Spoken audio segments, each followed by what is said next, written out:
have to go anywhere because this is the Talk Beat Jones.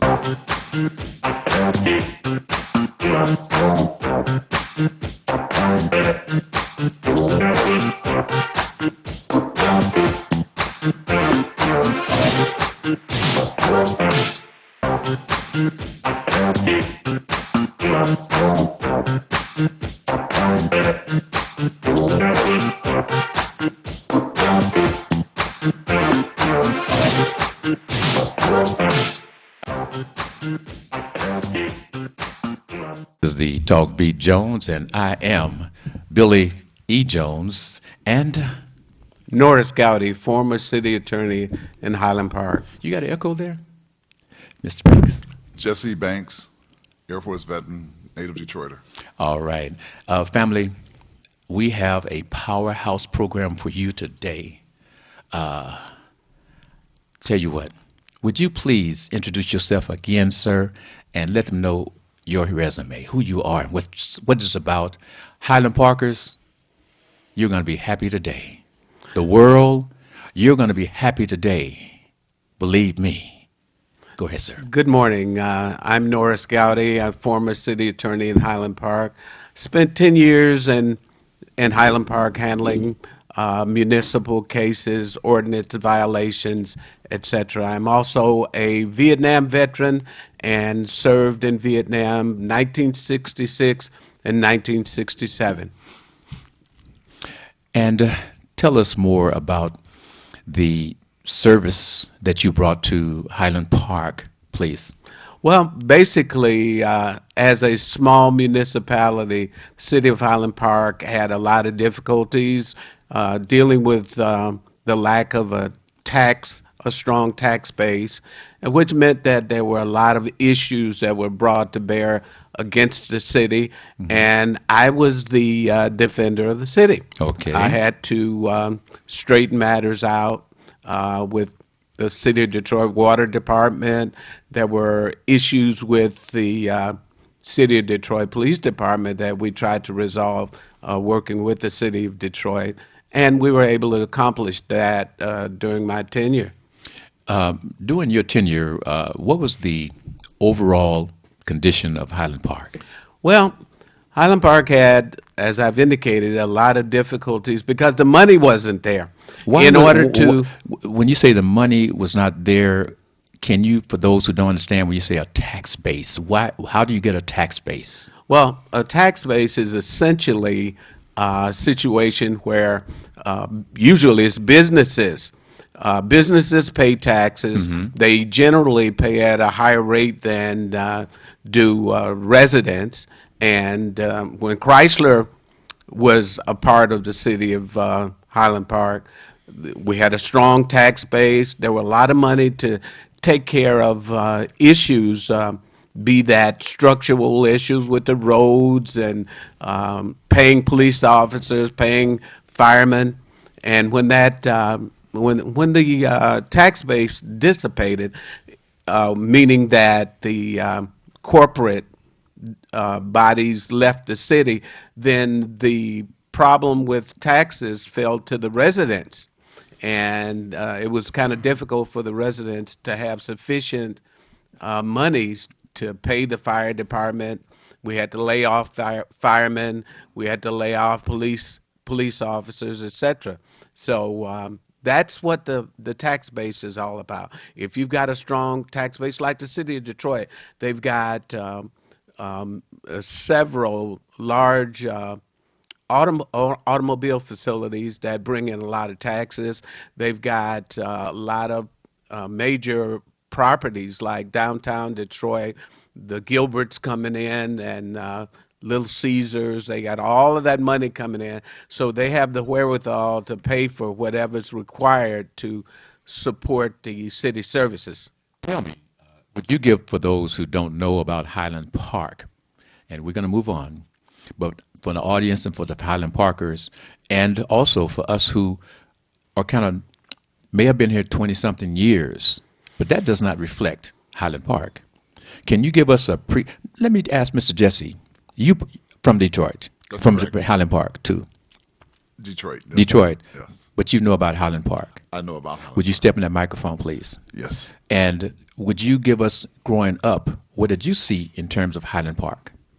Well, Highland Park, as I recall as a kid, it was a lot of Irish, I think, that were here, maybe some Polish folks. But other than that, it was just a city within the city of Detroit. And they called Highland Park the capital. Well, Highland Park was actually the Grosse Point Okay. back in the day. Come on, of- talk to of me about that. fabulous homes. There we go. All of the best of everything was right here in Highland Park. But once again, we had white flight. Now They you're got talking to up- me. They got up and left, and they took with them Yes. the tax base. Okay. And that's when things start going down because you didn't have the money.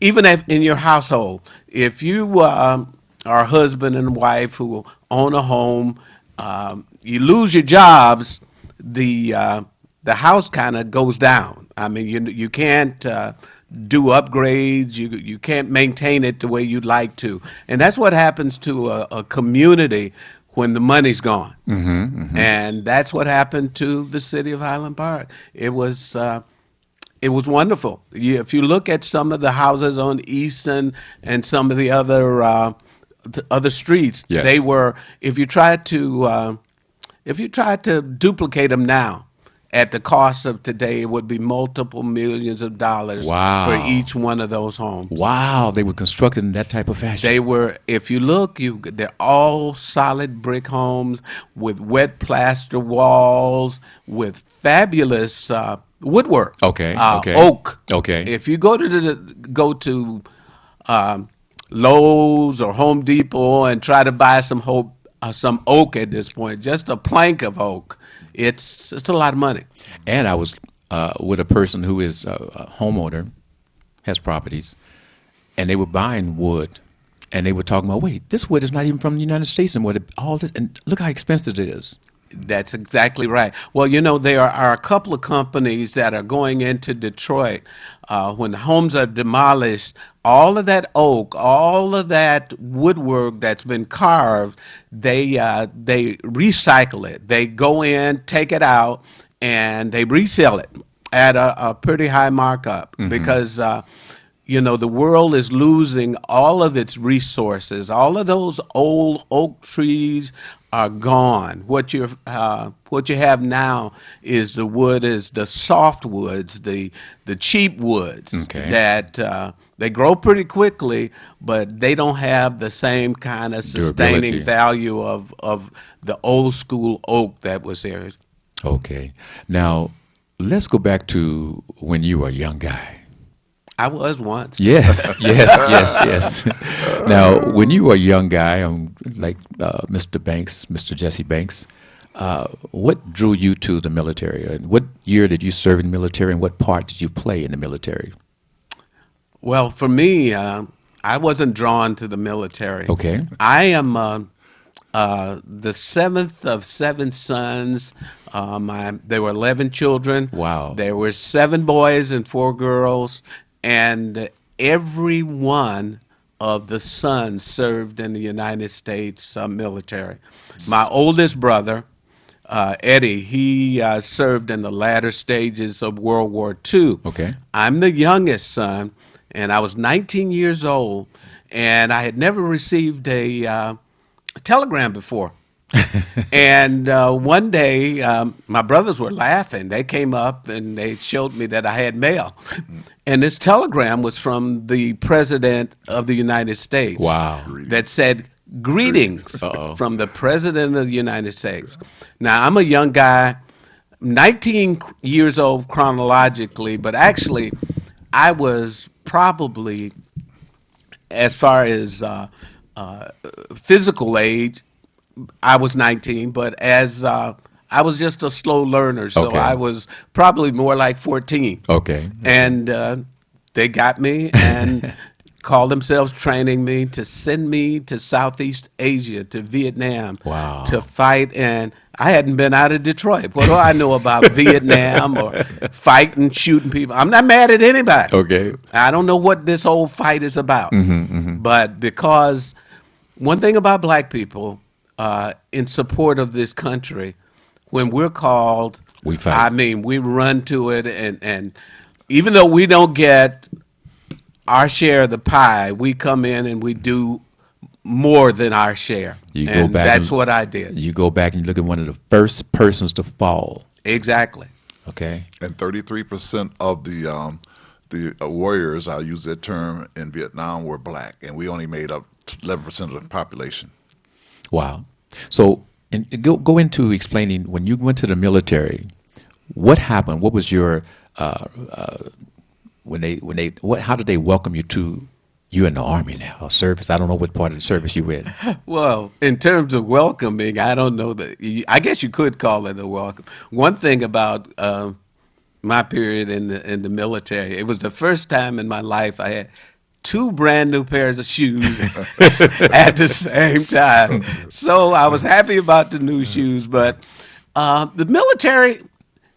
Initially, when you don't think that you're going to war and that your life is going to be put in jeopardy, it's a good situation because it teaches you discipline. It teaches you about life. Because for me, as a young person living at home, mother and father controlled everything.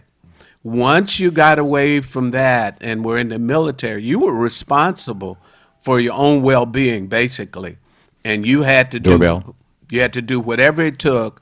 You were paid not very much, but you were paid, and you had to manage that money for a month. One little check, and you had to manage it for a month. You had to learn how to deal with other people, other races. I had never really dealt with white folk. Okay. Until I went into the military, because all my education in Detroit was in Detroit Public Schools, and it was a rarity to see a white person in the class. They just weren't there. Yes. And so when you got in the military, except for the drill sergeants, most of your drill sergeants were people of color. But all of the upper echelon, the lieutenants, the captains, the majors, all the big money, the big shots were all white folk. Did they give you any specialized training? Yeah. When you went to service back in the day, first thing you did was basic training. That, for me, was in Fort Knox, Kentucky. From there, you're sent to what they call advanced training. And that's basically to teach you to handle whatever job you're going to be doing in the military. And in my case, I was blessed to be a typist. So when I got to Vietnam, That's some typewriters. that's See, I'm saying it because we got folks typists. What Had the never heck is seen a What the heck is a typist? right. That's what I was. I was a typist. We would be in the jungle in a tent, but you still had orders that had to be prepared, and that meant typing. Now you're typing, but you're also receiving incoming bombs and mortars and incoming fire. That doesn't happen all the time, but it was all a part of the everyday life of being in Vietnam. For the audience, for the family around the world who are just joining us, I would like for us to, again, say who you are so that the people know when they're looking at you, they just joined us. I'm Billy Jones, and your name, please, sir. Norris Gowdy, former city attorney in Highland Park, Michigan. And? Jesse Banks, Microphone. United States Air Force veteran and a Detroiter. All right. Sir, you start again, please. Now, where was I? We want to go back. We were about to go into what the military was doing in terms of your training. Okay. In terms of training, I had a really, really interesting. I was chosen. How I was chosen, I don't know. But I was chosen and directed to go to what is known as the United States Army Medical Research Laboratory. That was a facility I'd never heard of before. And what this facility did was it tested human beings. It's like if you look Tested back human on the beings. Tuskegee experiment with syphilis.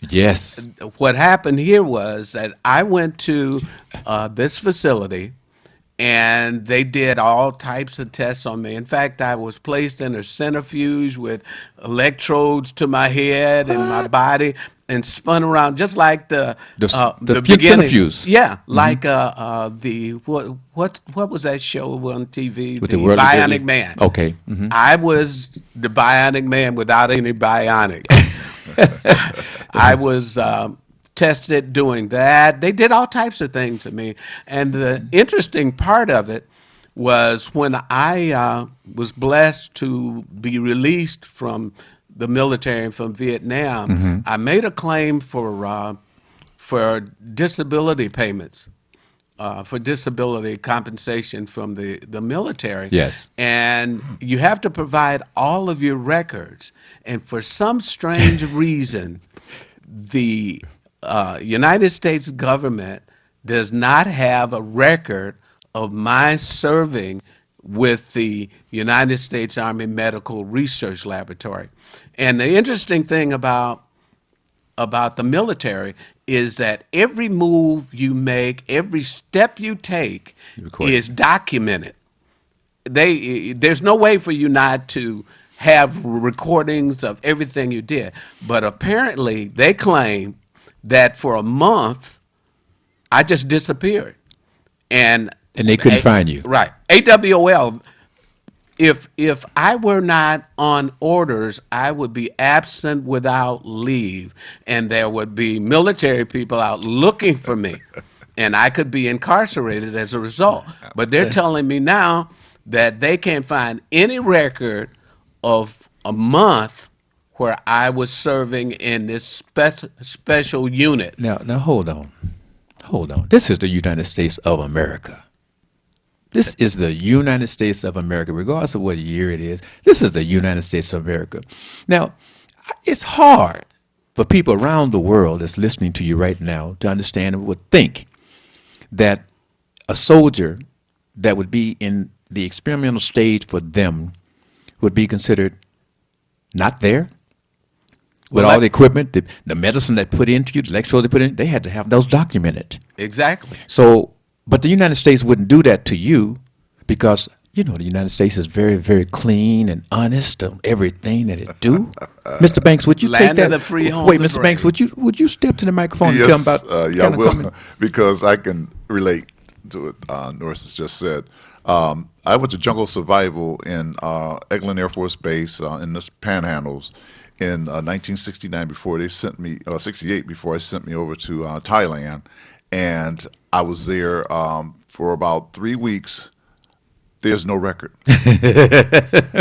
And I tried to recoup the records, and the best way to do it is through finance. Your finances follow you, with you, wherever you go, because they have to pay. Nothing in there at all, but I still got paid. Okay. And then, of course, I think in a previous show, I was sent to a place called Laos, but we weren't there, but I was there. And there's no record of that either. And it was a CIA front. And then I tried to approach the CIA about, hey, wait a minute, I was there for documentation for Agent Orange. And they said, we cannot deny or refute. And so they play the games. So would this be an actual understanding as to why there may be some questioning about some of the truthfulness about reports that we get about various different things and that happens in the government? There are things that the government wants you to know, and there are things that they don't want you to know, and they have the ability to make certain things disappear, and that's what happened. And if there's something that reflects negatively on the government, if it reflects negatively, it's going away. Okay. It's not going to be presented to the public. And if you watch any of these Trump shenanigans, you'll know that they try to hide everything that they do that's wrong. Wow. You made me take a pause. You said some of these Trump antics. Question. Mr. Banks, what is your relationship to Mr. Norris here? Well, he's a Vietnam vet brother. I was introduced to him vicariously through a friend who said, hey, I know that Jesse Banks is helping vets, and he might be able to help you. And so she says, it's okay for me to give you his number, his light price. And we spoke on the phone for the first time. He said I was helping him from the first day we spoke. Yes, So, yes. Well, I'd like to dip right into that because it's rare that somebody will step up for someone that they don't even know, never seen their face. They may have heard them on the telephone. For somebody to step up and go to bat for you in a serious matter, because this compensation matter meant the difference between receiving disability compensation or not. And this man took his time to put me under his wing and direct me to all of the places that I needed to go to succeed in receiving my compensation. And I did. And so many, especially black veterans, Come on because now. there was a Come on. lawsuit filed by a black veteran. It's out east. And the circumstances were, it determined that white veterans were receiving compensation 25 to 30% more often than black veterans. We were once again being discriminated against. Now, we've served, our records show that we did everything they asked us to do, yet they refused to provide us with what we've earned. Now, the white guys, The all they have to benefits. do is ask and they get it. Okay.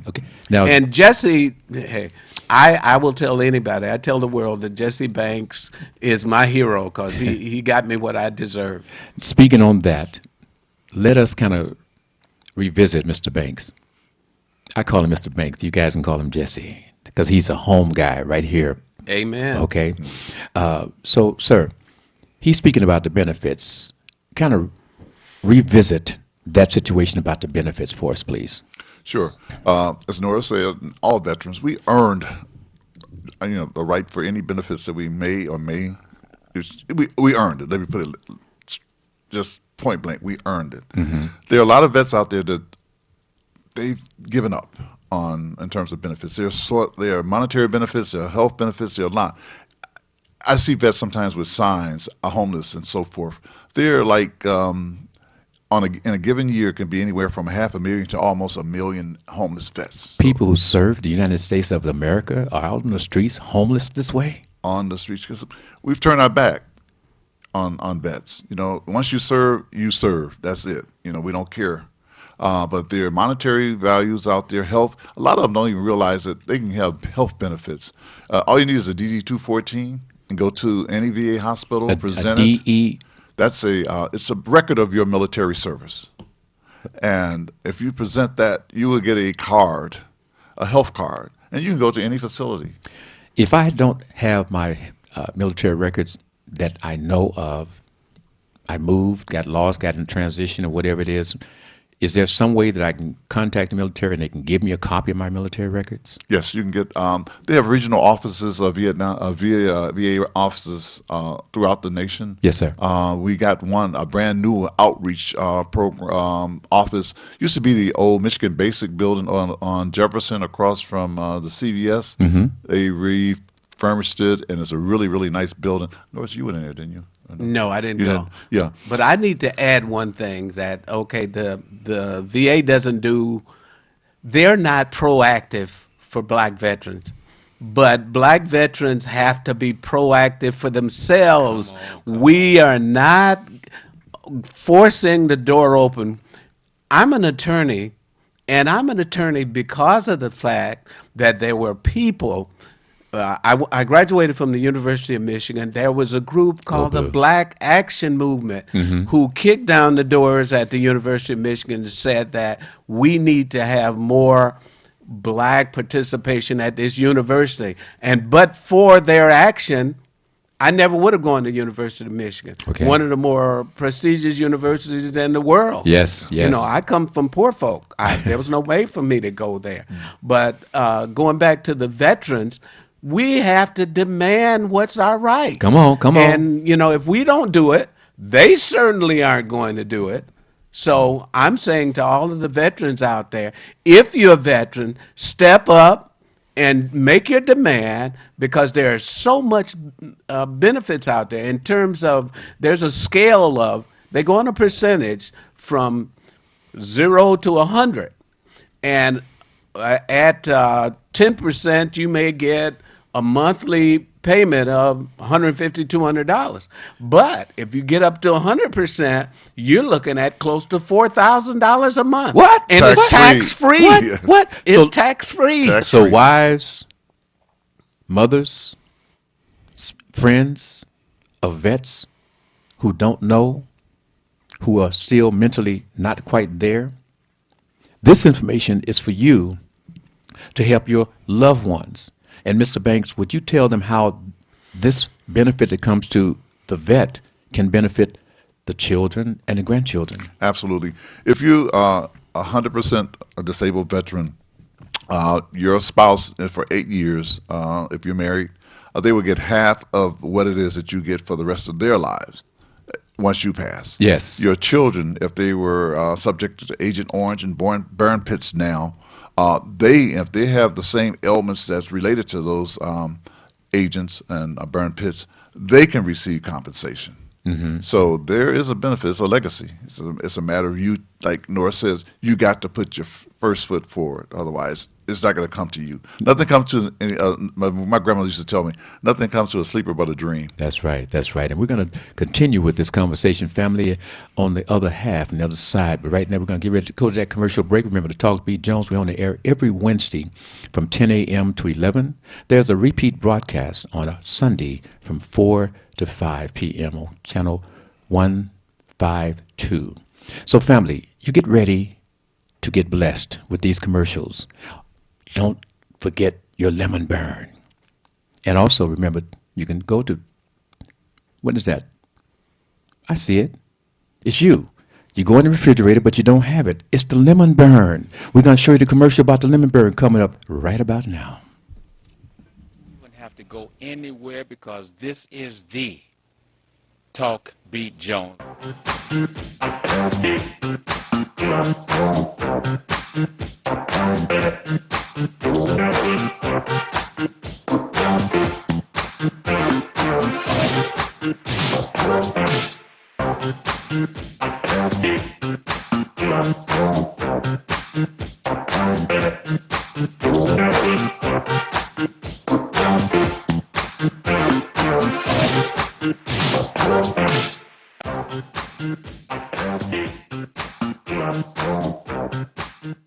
Hi, this is LaWanda, This is RJ Watkins. coming to you to bring you some information about the #1 detox in the nation, Lemon Burn. Lemon Burn helps to turn the fat into fit. It's for you, a happier, healthier you, because you know healthy is the new beautiful. An all-natural way to improve your health. It promotes a healthy digestive system, attacks and reduces belly fat, as well as gives you energy. Need to get yours today. Call 313-868-6612. Don't forget to exercise and eat right. We, the people of Detroit, is dedicated to community coalition building and to the provision of resources that inform, train, and mobilize the citizens of Detroit and beyond to improve their quality of life. As a community-based grassroots organization, we, the people of Detroit, aim to inform, educate, and empower Detroit residents on imperative issues surrounding civil rights, land, water, education, and the democratic process. For more information, call 844-42-WATER, 844-42-WATER, or email wethepeopleofdetroit.com.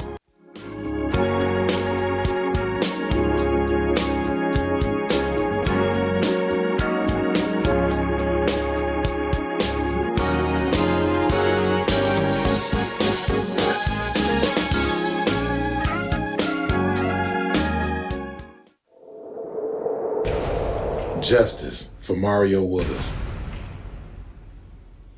Truth. Facts. Evidence.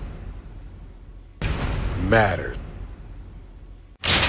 Log into justiceformariowillis.com. Read for yourself.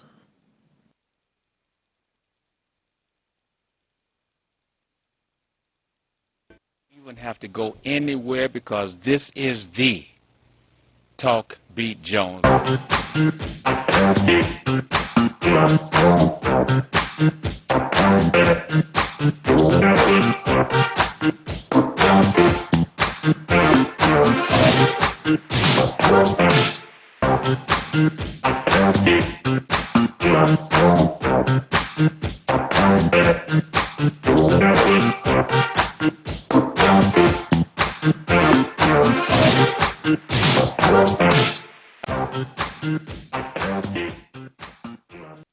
This again is the Talk Beat Jones, and I am Billy E. Jones, and again my guest. Norris Scout, a former city attorney, city of Highland Park.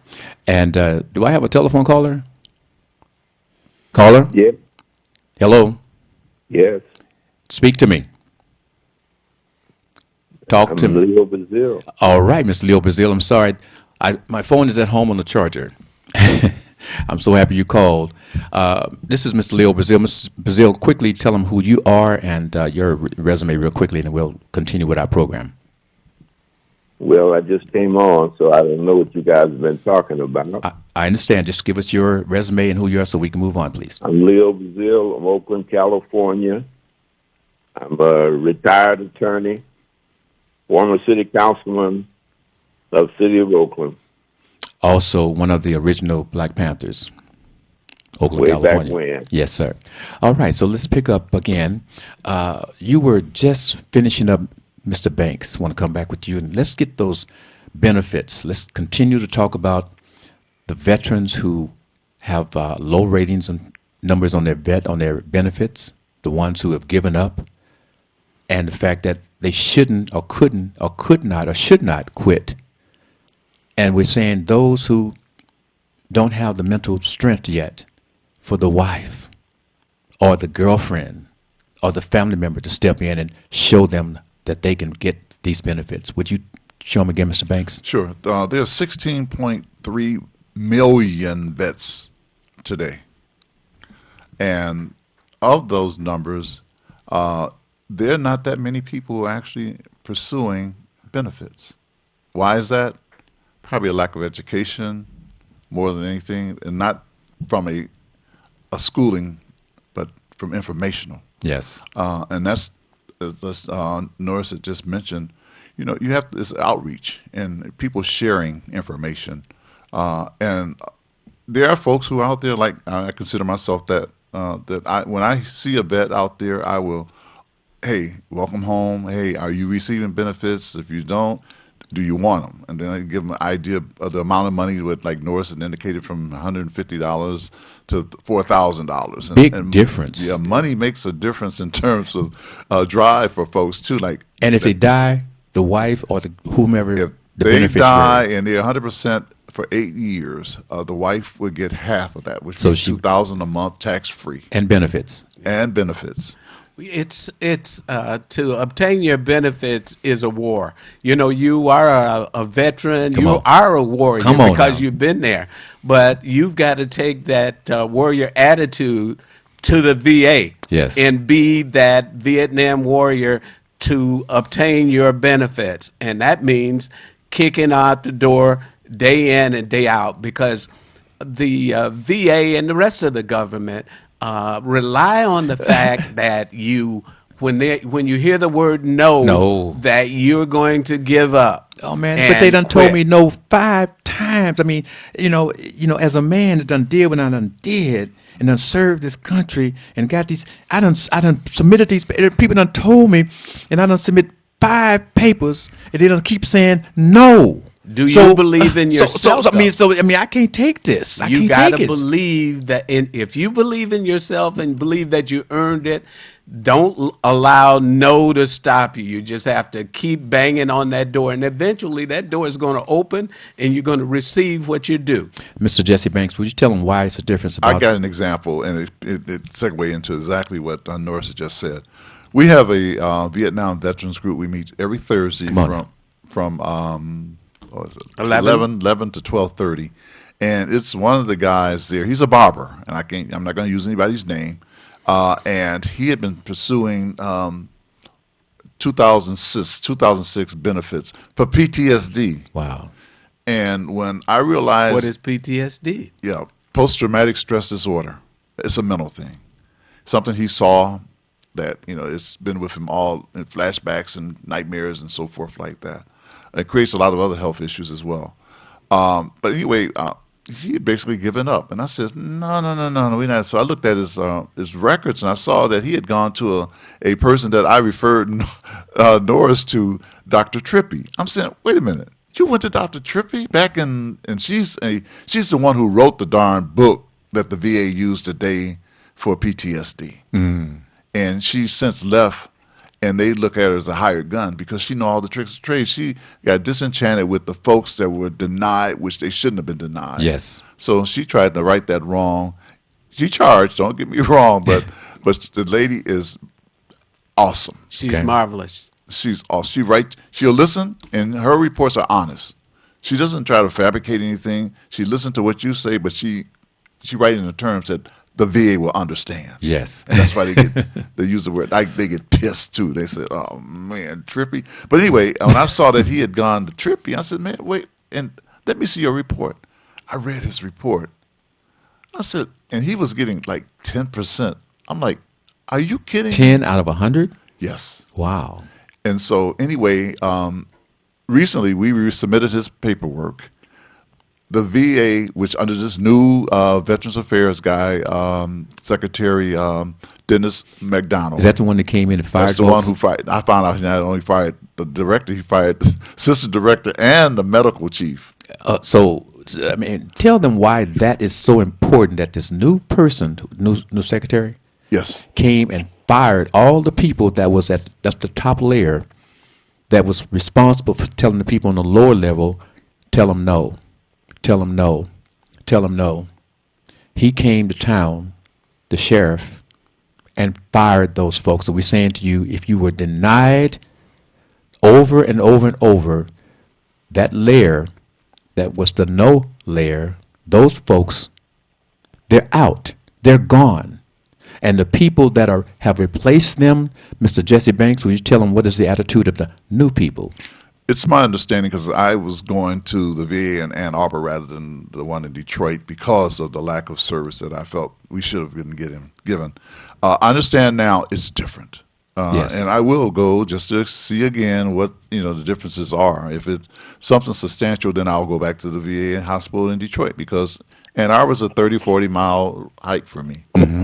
So, but it's if it's regarding health care, not the actual benefits. That's another demand. If the facility is not giving you what you need, you just don't acquiesce and let it go. You start kicking down the door there as well, and you say, I need this, and you're responsible to provide this, so give it up. Yes. You shouldn't have to drive an hour away when you got a facility right down the street that should be doing what's required for the veterans. Mr. Leo Brazil, Oakland, California, what is your interactions with the VA? You're a veteran. I haven't had any action with the VA. Last time I threw down any VA benefits was probably in the 1960s, late 60s. And that was my GI Bill when I was going to college. And so, okay. Well, you know what's happening now, though, is it's a waiting game, and next month I'll be 77 years old. The VA is waiting till all of us die. And so that stops the flow of the compensation. I mean, they plug that hole where money's coming out real quick by denying them, and people die. There are probably thousands upon thousands of eligible veterans who never received a penny and passed away and should have been receiving benefits for, well, like me, I initially applied 20 years ago. What?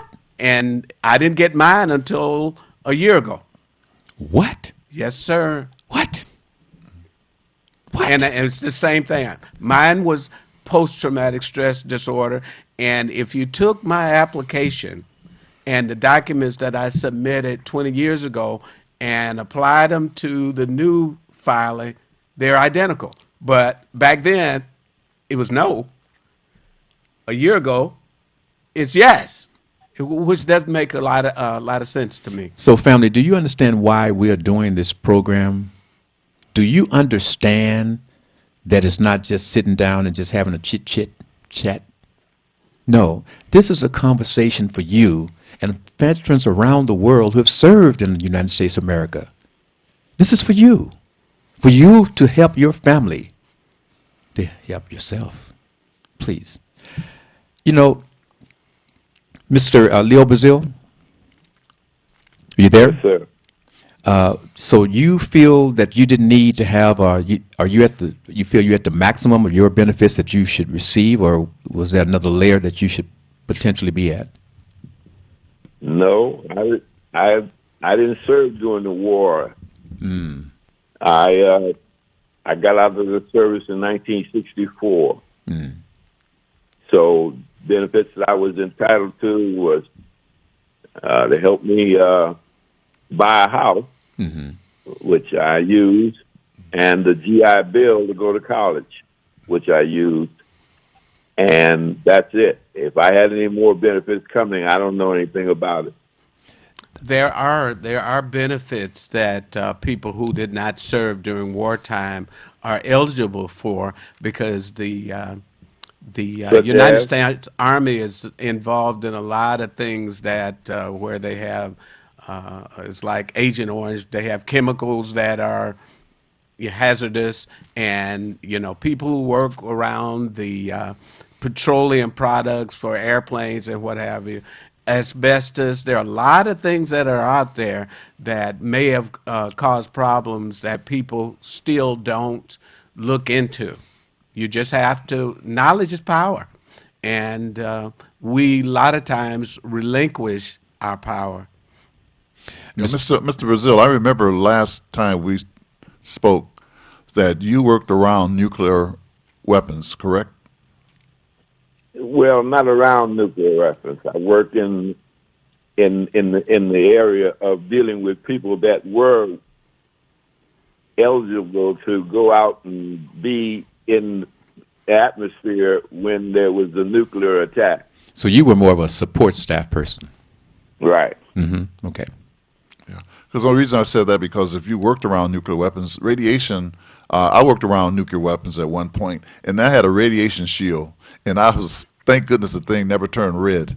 So, Right. But it was a Well, shield. I was the guy who read your radiation shield and determined how much more radiation you could take. And if you were low, I would send you out to service the airplane that needed to go. And then I'd read you again. If you were high, I would tell the doctors or the medics, don't worry about trying to do anything for him, because he won't be here too much longer. He got his high dose. So that means did you experience anyone whose radiation shield turned red? I guess that's where No. I'm asking. Okay, because No, had you we done only that, on drill. then you... We okay. didn't have any situations where we were dealing with actual combat situations. Okay. Doing a transition here. Sir, Yes. what was your experience serving Highland Park? Was that Highland Park as an attorney? Highland Park was a really interesting and dynamic place from a legal perspective. We had one famous case, a lot of people don't know about it, where two police officers, one black, one white. The white officer shot the black officer. And Shot the black officer? Shot the black officer, and the black officer suffered pretty substantial injuries, and ultimately brought a lawsuit in the Wayne County Circuit Court. And his claim was that there was a hostile environment in the city of Highland Park's police department, that the chief of police allowed police officers to misuse their handguns and do quick draws like the Cowboys did, and use racial statements one against the other. And so the black officer who was shot, filed a lawsuit, and we tried that case for approximately 2 weeks to resolution. And I should say that we did a pretty good job because I think the officer was awarded approximately $150,000, but that case should have been, could have been multi-million. I was going to say, now, you're speaking about what year was that? That was in the early 90s. So if you take that type of money and equate it to our dollars today, Mr. Banks, would you say about how many dollars would that come to? I mean, in terms of value. Like Norris mentioned, probably millions. Well, it had the juries are wonderful things. If you can show them where you were injured, grievously injured, and that the person or persons who injured you were wrong, you can walk out of there with multi millions. In the situation that I presented, what happened was there was no animus between the two. That's what that the plaintiff failed to show, that this was some hate. It was two guys who worked together who did something stupid. And as a result, one was injured. So he didn't get the money. If he could have shown, like this fella recently who went into the Family Dollar and shot black people because he hates black people, then there's no limit to the number of zeros that could be added to that award. This is just an idle question. In what you're just saying there, would the person that walked into that Family Dollar store, kill those folks, and killed himself, will the victims have any potential compensation? Recourse? Yes. Yes, they do. If the shooter has any assets, if they, usually these idiotic people don't have anything. They don't own anything other than the guns that they use to kill people with. You don't generally get the Steve Jobs, the people with all the money going out doing stupid stuff like that, because you could get every cent he has. So basically, he has the right. Any of the people who were injured or their families have a right to seek redress in the courts, but generally, most attorneys not going to take the case unless they can determine that there's a pot of gold sitting over there that they might be able to attach. So the parents' home would not have any dealings with that? Well, you're not going to get the parents home because the parents didn't do the shooting. Okay. Now, in the situation that we have here where what school where this young fellow went in and killed those students? I understand, yes. If those parents were negligent. The parents that are actually jailed. That are jailed, but they failed to take appropriate action to make sure that this child, in fact, they bought him a gun. Yes. So they have some liability issues. So you can go after them. Yes. And whatever they have, you can attach and probably win a case and be paid as a result of that. The question was asked because the gentleman that I understand had previously had issues, mental issues, at 15 years of age. And so with that type of situation, how is he, and I don't know the state and the rules, et cetera, but just wonder if you had those type of issues at 15 years of age, how were you later able to purchase these guns? From what I saw on the news, they said that it was purchased legally. Yes. Usually, if there is no official, and what I mean by official is documenting that this person has emotional and mental and psychiatric problems, either with the police department or the health facilities. If it doesn't get there, we as Americans act upon paperwork. If you don't have paperwork, it doesn't exist. Okay. Right. So if he didn't have paperwork on him, he could go to a gun show, he could go to a gun seller and purchase one. One of the problems we have in this country, the Republicans said that guns don't kill people, you know. Right, right. People do. But, you know, when you have so many guns available to little kids to take to school to shoot their teachers, guns are so available. 6 years of age. Yeah, they're so, you can walk down the street and look behind a bush. 9 times out of 10, you may find a gun. Okay. So it makes it too easy. You know, if you got to fight somebody with a knife, you're going to think twice about that, because you can't just stand back at a distance and, you know, pull the trigger. So Well, you know, they say never bring a knife to a gunfight. exactly. So that's the situation. It's just too easy.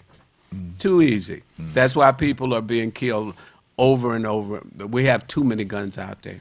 Mr. Leo Brazil, what is that situation with guns in Oakland? Well, we are, as the gentleman said, Oakland, California. Mhm. The public has to demand their legislature to enact some laws, and the NRA is so powerful that they block everything. And the only time the NRA supported anything was back here in our day when the Panthers went to Sacramento with guns. Yeah. They changed that. they passed a law Overnight. saying that you could not have a gun in public places, and the NRA supported that because it was black men at that time in 1966. But Gavin Newsom, our governor, has just put in a law that we've been trying to get together for a long time, and we had for a while here in California with Senator Dianne Feinstein, and that is you cannot sell weapons of war to civilians, and that they're regulating background checks and things like that. So we've got a Democratic majority in both houses, control the legislature, and the governor is a Democrat. So I think we can get that bill signed here in California. Great. Okay. So, sir, give us a quick, when you look out and you look into Detroit now, Mr. Jesse Banks also, give us what has happened. You know, we've gone through, Detroit has gone through it, Highland Park has gone through it, this white flight. And what did it do to Detroit, and what did it do to Highland Park, please? Well, I think it's reversed in the city of Detroit. We've got gentrification now, where when black people were in charge of the offices of power, there was no money to do anything. Explain that. Well, you know, the federal government said that the budget was depleted. There was no money to help the city of Detroit with hiring police officers, with building buildings or taking care of the streets. But just as soon as black people were out of power, money started falling like rain from the skies. If you look at Detroit now, it's totally different than it was 10 years ago. I mean, the building, if you go down Woodward Avenue, it's not old Woodward Avenue. This is gentrified Woodward Avenue. This is white folks' Woodward Avenue. The buildings that are being built, I just read the other day, the building that is being built on the site of the old Joe Louis Arena, the floors, that I think a 2-bedroom apartment is going for $4,000 a month. And if all of downtown is already booked up, you can't get downtown even if you have a lot of money. So they're moving into the neighborhoods now. If you go down in the neighborhoods, you'll see the white families. I often told people that in my day, when you saw a white man running down the street, there was a black man chasing him. But that's not the case anymore. They're walking their dogs, they're walking their kids, they're fixing their yards, they're doing yard work. It's a totally different a situation. Instead of money moving out, money's moving in, but it's moving in to certain people with certain jobs. The companies are providing stipends to these white folks to buy and live in the city of Detroit. Go ahead. They don't do that generally for people of color. Mr. Leo Brazil, real quickly, give us an understanding when you had the white flight in Oakland, California, and the difference now, please. Well, the same thing that he just explained is happening in Oakland. You hear about all of the crime in Oakland. It's crime, and the police is not showing up on time, and all these things are happening. So Oakland is considered a dangerous place. But the thing about real estate, the most important thing about real estate, the three most important things is 1, location, 2, location, 3, location. Oakland is centrally located, like Detroit was centrally located. Now, how did they get all the white people out of Oakland? They allowed them the loans to move to the suburbs, and the blacks couldn't get the loans to move to the suburbs. Today, if you're a black person in Oakland, middle class, making money, you can get a loan to move to the suburbs. But the people that are coming in and buying up those cheap properties are the college students who went to Cal and Berkeley and everything. They can now go to the bank, get a loan to live in West Oakland. And so West Oakland is turning completely white, just like the gentleman talked about. It's the flow of money that's made available that allows the middle-class blacks to move out of the city and allows the young whites to come in and buy the rundown properties, and gentrification process starts all over again because the value of Oakland's land is never going to change. It's located in the center of everything. Time-wise, I got to go. But Mr. Leo Brazil, also, the people who were on that Section 8, they did a lot of things to move folks out of Oakland by putting them on a Section 8 and moving them to the suburbs. It supported the suburb persons. I don't have time to get into that at this point. We got about a minute. Mr. Jesse, would you like to close out, and then we'll let Mr. Norris close out? Yeah, I can piggyback on what Norris and thank you, Mr. Leo Brazil. Mr. Brazil just said. I'll just use my building as an example. It's the River House. When I first moved in there 12 years ago, it was probably 80% black. Now it's probably only 60% black. It could be so, and there's a lot of white folks. And as Norris was indicating, I see people walking their dogs up along Jefferson and so forth. It's a transformation. So it's a reversal from when Coleman Young said the last one. They used to say last one out, cut off the light. Now they can turn the lights back on. Mr. Look for the bicycle lane. Yeah, right. Exactly. Oh my God! Wait, folks. Don't have no bicycles. Wait, folks. We're about to close out. Time-wise, I got to get ready to go, Ms. Norris. I'd just like to thank you for having me. I've enjoyed the conversation, and I think that the community needs to look into these issues and become knowledgeable on them, because knowledge is power. I'm going to change my closeout and say this. This is power. This is information. This is power. This is when you say they didn't get things because it didn't get the information. This is information. And again, I'm going to reach out like I did Mr. Banks. Sir, would you join Mr. Banks and I in potentially coming back and blessing our audience with yourself being a part of the program? We'd be more than happy to.